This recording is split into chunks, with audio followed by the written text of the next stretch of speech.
வனிதுராய். கதை இருட்டின் பின்னால். இடம் கிராமம் தண்டலை. நேரம் நள்ளிரவு. அந்த கிராமம் புறவயலில் இருந்தாலும் ஒரு விசித்திரமான காரணத்தால் யாரும் இரவு 9 மணிக்குப் பிறகு வெளியே வரமாட்டார்கள். அந்த காரணம் தண்டலைக் காட்டினுள்ளே இருந்து வரும் அழைக்கும் குரல். பழையவர்கள் சொல்வது போல அந்த காட்டில் ஒரு பெண் உயிரிழந்தவுடன் அவள் ஆவி அங்குதான் தவிக்கிறதாம். அவள் குரல் மனித குரல் போலவே இருக்கும். ஆனால் அது ஒரு துர்க்குரல். ஒரு நாள் ராம் என்ற நகரத்து இளைஞன் அந்த கதையை நம்பவில்லை. இது எல்லாம் பழமையான கதைகள், யாராவது ஒலி வைத்து ஏமாற்றுகிறார்கள் என்று நகைத்தான். அவன் நண்பர்களுடன் மது குடித்துவிட்டு, நான் இப்போய் தண்டலைக்காட்டுக்குள்ள போய் வரேன், யாருக்கும் பயப்பட வேண்டாம் என்று சொல்லிவிட்டு நள்ளிரவுக்குள் காட்டுக்குள் நுழைந்தான்.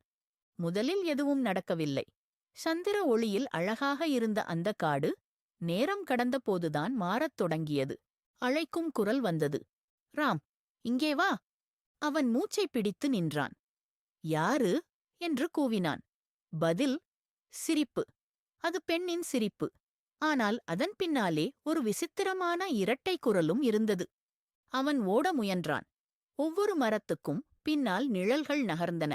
அந்த சிரிப்பு அவனை பின்தொடர்ந்தது. விலகி ஓட காட்டின் நடுவே ஒரு பழைய வீடு இருந்தது. அவன் உள்ளே புகுந்தான். அந்த வீட்டில் ஒரு பழைய கண்ணாடி இருந்தது. கண்ணாடியில் அவன் ஒவ்வொரு பார்வையிலும் தனது உருவத்தை மாறுபட்ட முறையில் பார்த்தான். முதலில் அவனது கண்கள் இரத்தம் வழிந்தன.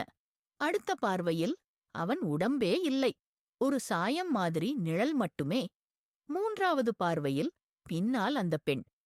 நீ என் வீட்டுக்குள் வந்தாயா? இப்போ வெளியே போக முடியாது. அவன் கத்தினான். அந்த குரலோ அவனை விழுங்கியது.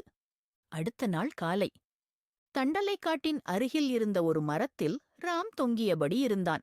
அவனது கண்கள் வெறும் இமைகளைப் போல திரண்டிருந்தன.